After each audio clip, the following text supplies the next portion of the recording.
Hey, this is John Lee Dumas, the founder and host of Entrepreneurs on Fire. And if you're wanting to learn how to embrace change and navigate through disruption as a leader, then listen to the Leadership is Changing podcast with my good friend, Denis Gianoutsos. He's prepared to ignite. Welcome to Leadership is Changing. Each week, we and our guests provide information and insights through exploring leading change. This is taking your leadership to another level by finding the balance between executive excellence and personal well-being through stories that inspire real change. It's time to adapt in our fast-moving world when leadership is changing with your host, Denis Gianoutsos. Tell us a little bit more about your background. Yeah, you bet. So like you mentioned, I've been at eBay. Funny enough, I think I need to update my profile. I've now actually been there almost 20 years, if you can believe that. So I'm about to hit my 20-year anniversary in March. And so really, I've been there 20 years, but I've been under multiple CEOs, I've been through extreme growth, some turnarounds. I've really been at one company, but it feels like I've been at 5 or 6. And prior to that, I did my undergrad at the University of Wyoming and grew up in Wyoming. So so that's a little bit about me. Awesome. And I think we being Hewlett-Packard, took one of your CEOs actually. So we had Meg Whitman come and become our CEO. That's right. I was under Meg Whitman. I think she was the CEO when I first joined. So I was obviously under her the whole time. So we shared CEOs. We'll have to see if we shared some leadership experience there. Absolutely. Awesome. So 20 years in the organization, and you've done, as you said, various roles, which is really important because a lot of us have been in these large organizations. Today, we see a lot of people in leadership roles go from one company to another company, 18 months, 2 years, 3 years. And being in one company for 20 years, 30 years is a bit rare nowadays. How have you found being in an organization that long and then going from different role to different role? What's it been like for you? Yeah, I'm so glad you say that. Honestly, sometimes I have a little bit of, anxiety about having been there so long. And I question myself, should I still be here? This isn't the norm. This isn't what people do. Am I going to impact myself down the line? But ultimately, the reason I continued to stay so long is because, as you've talked about, leadership is changing, business is changing. So even though it's been one company, I've never stopped learning. I'm still so passionate about our mission. And I love the people I work with that every time I question myself, I'm like, oh my gosh, almost 20 years. That's way too long. I cannot still be here. And then I go through and I ask myself, am I being challenged? Do I have opportunity to learn? Do I believe in what we're doing here? Do I love my team? And I always check all those boxes. So I've just continued to stay. But yeah, there have been times where it's been really hard and times where it's been really exciting. And you can imagine it's been all the emotions and all the things. It's like you get everything that you want in life and in leadership roles all in one place, right? It's a one-stop shop. And yeah, I get it because I spent many years within EDS/Hewlett-Packard and you had so many things to work on. It was like a new organization every time. And there was mergers and acquisitions, and then there was changes of CEOs and leaders, and you were going through constant change while also being in the same foundation. But there was that one thing, and I think you hit it on the head. And either way I look at it, it's the DNA of the organization. It's the people you work with. I seriously miss the people that I used to work with in the organizations, and it's friendships, it's people, and we still hang around together and things like that. I think it's something that's really important for us to have as a community of people nowadays, in particular, when we are working at home alone so much. Oh, I could not agree more, Dennis. In fact, really joining eBay really after undergrad, some of my best friends I met there. Just being in your early 20s, that's where you meet your work friends and they become your sort of leadership circle, if you will, where they just stay with you. So some of them are still there and many of them have moved on. Many of them have left and come back. I totally agree. And it's really interesting to think about the return to office and what that means. I think a lot of people are talking about, oh man, why did I ever go into the office? I can sit at home in my sweatpants and drink my coffee without my commute. But to your point, I think there is a future where that human face-to-face connection still does add so much value and is important for leadership and for organizations. So it'll be interesting to keep watching how all these companies adjust and decide to, I think most are saying we're going to be doing the hybrid experience. So it'll be interesting to see how that all turns out. But I completely agree that human connection is so important, especially when you're leading teams and when you want to connect with your leadership. Yeah. Now, talking about leadership there, you just mentioned, how did you get into leadership? Yeah, great question. As I was thinking about coming to chat with you, I was like, how did I get into leadership? And oddly enough, I'm going to bring it back to like high school. Ultimately, we are a big sports family, and I'm a big sports person. I played softball, soccer, and tennis growing up. And looking back, that's really where I started my leadership journey. Whenever I was on a team, I often find myself stepping up and setting the tone and the culture. And I think that's where I really realized, oh, I love people and I love leading them and I love creating a good experience. And so that ultimately took me into college and then into eBay. In college, I even led some teams, like really funny jobs. Like I managed a movie theater. And so I had to manage employees of the movie theater.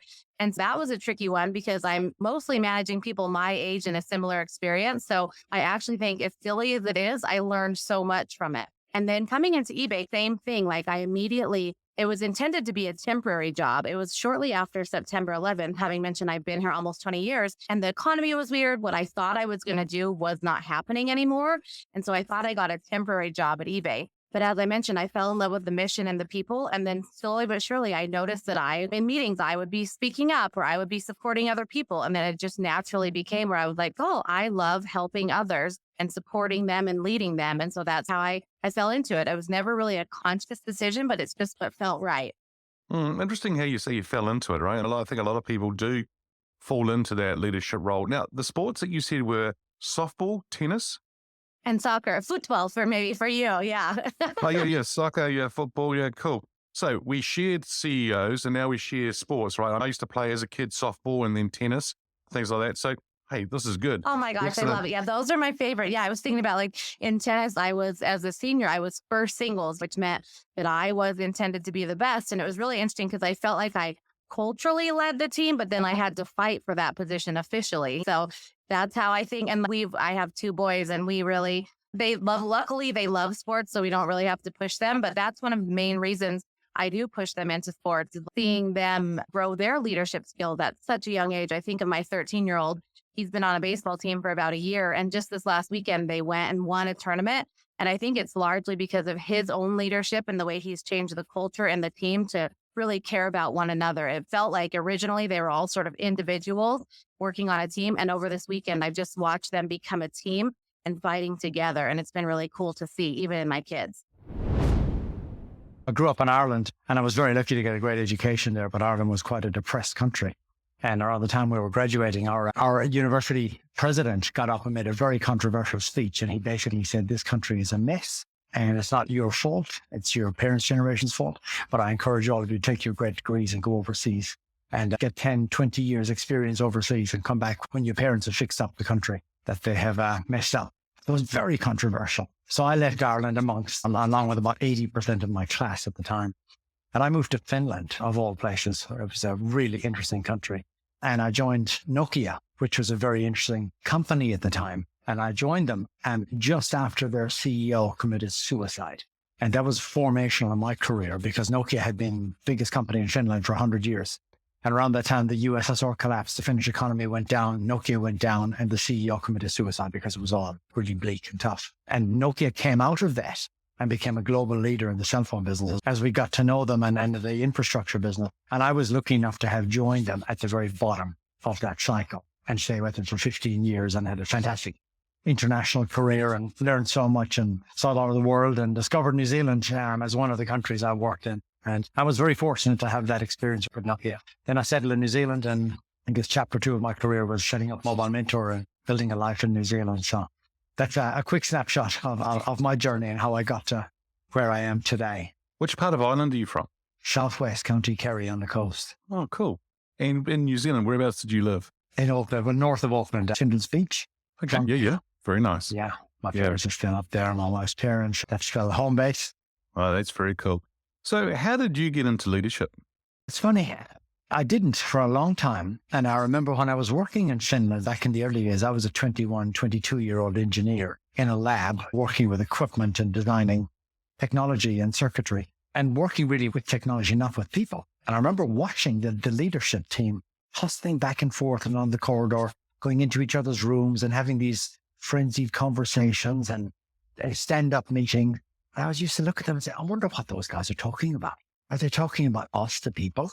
Are they talking about technology? Are they talking about customers? Mm. Well, what are all these meetings and what are all these conversations and why do they look so stressed? And every now and again, there's an outburst of laughter. And it just fascinated me. What are these guys talking about? Because they were not hands-on with the technology like we were in the engineering team. So that got me furious. And then years later, my boss at the time in New Zealand told me I had potential to get into leadership and potentially senior leadership. And I thought, really? And that was the first inkling for me to go from technical work, hands-on with tools, to getting into leadership. So there's more curiosity than anything else. Wow, that's fantastic.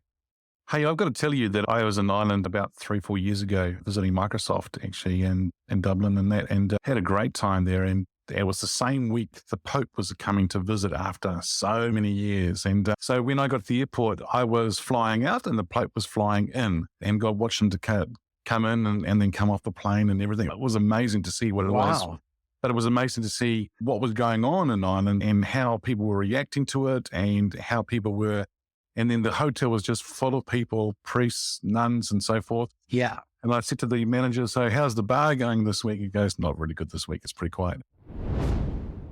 I see that you went to University of Chicago and you did an MBA there and a marketing and finance. And you've also been to State University of New York, married, Yeah. 2 sons and Yes. 2 grandsons as well, huh? Absolutely. Absolutely. Yeah. Is there anything else you'd like to share about your background? Yes, Dennis, I guess I'm everything healthcare, right? I've been in the healthcare industry for almost 32 years now. Why I chose the healthcare industry, it gave me the opportunity to pursue my professional goals, but while at the same time being able to do something for the world, being able to give back. And in the healthcare industry, we are in the unique position to not only help provide for our families, but also be able to help the lives of millions of people around the world. And so that's why I chose healthcare. I had the good fortune of working for some of the greatest companies in the world, companies that are now Sanofi, Aventis, Pfizer, Roche Labs, and most recently Becton Dickinson and now NASCO Healthcare. I feel very privileged that I had the chance to work at these organizations to build the leadership skills, mobilize teams, and ultimately have that impact around the world. So I'm really excited to be on this podcast. I do believe that the world is changing. It is a very fast-paced market, and I believe that leaders need to adapt and change as well. Yeah, I totally agree, Ken.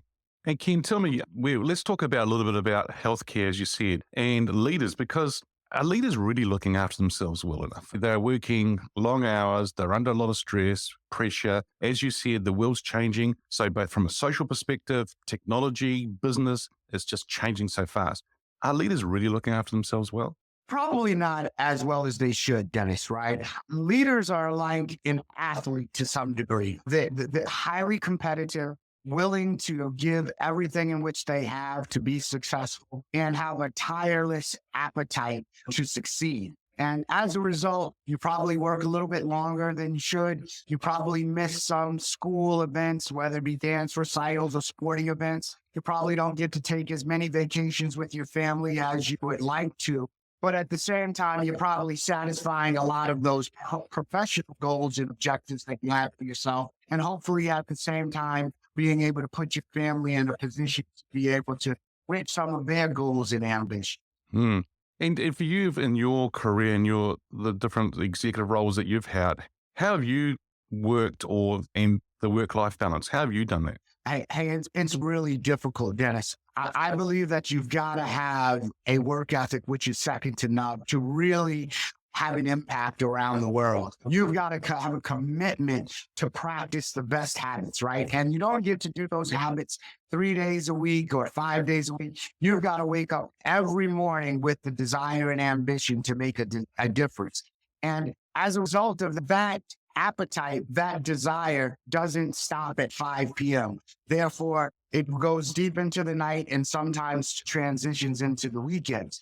But what I would say is that I've got an incredible support network, whether it be my wife, which is my absolute best friend. She enables me to be able to do the work in which I do and commit myself the way in which I do. As well, I've got a team that I work with that definitely has the capability and talent to be successful, as long as I'm there to give them the resources and support. to be able to achieve their objective. Tremendous. Thank you. There's some real strong insights there, listeners, as we're listening to Ken as he's sharing his experience there around how he does the work-life balance. And it is interesting because we all are under pressure and we do find things and people go, is there a difference between work and there's a difference between life? That is your life, isn't it? It's part of your life and it's all part of it. And it's a package, but it's really interesting. So Ken, how did you get into leadership? I assume that my mom and dad prepared me to be a leader all of my life. They gave me enough independence and enough support to allow me to venture out, take risks, fail, learn from those failures.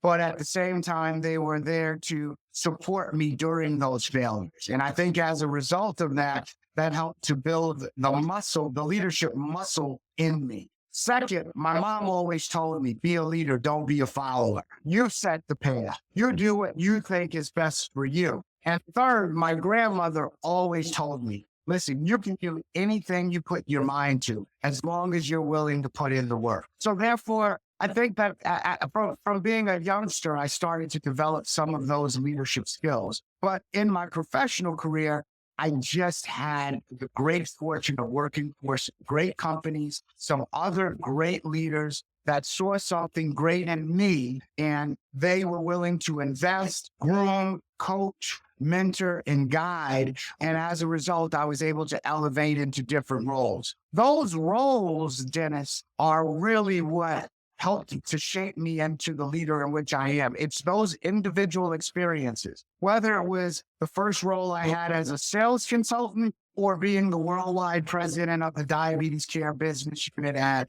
Becton Dickinson. Each of those experiences helped to shape me into the leader in which I am today. Yeah, tremendous. And wonderful to see the foundation there from the family side, of course, and then you building on that. And as you said, it's about having that support network around you, first of all, around the family, and then, of course, and through the corporate world and helping you, and they seeing something in you and helping you develop as well, which is really important. And I think the other thing I say to people too, Ken, I'd love to get your thoughts on this, is for a lot of people, they rely on the organization to develop them. And I'm like, don't rely on the organization. Do what you need to do to develop as a leader. How have you done that over the years? Yeah, absolutely. I think that you have to have an insatiable appetite of curiosity, right? You've got to want to continuously learn and develop. So whether that be reading leadership books, taking a leadership course, observing and monitoring the behaviors and decision-making of other leaders that you respect and value, asking questions to gain understanding, not to be understood.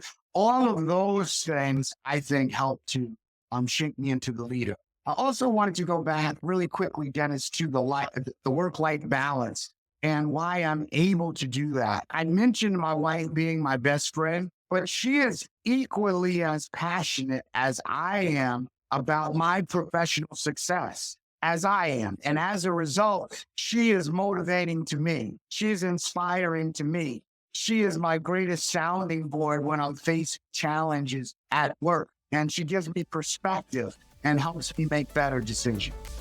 Thank you for listening to this episode of Leadership is Changing with your host, Denis Gianoutsos. Each week, we and our guests provide information and insights through exploring leading change, inspiring executives and leaders to adapt and lead a bigger game in a fast-moving world.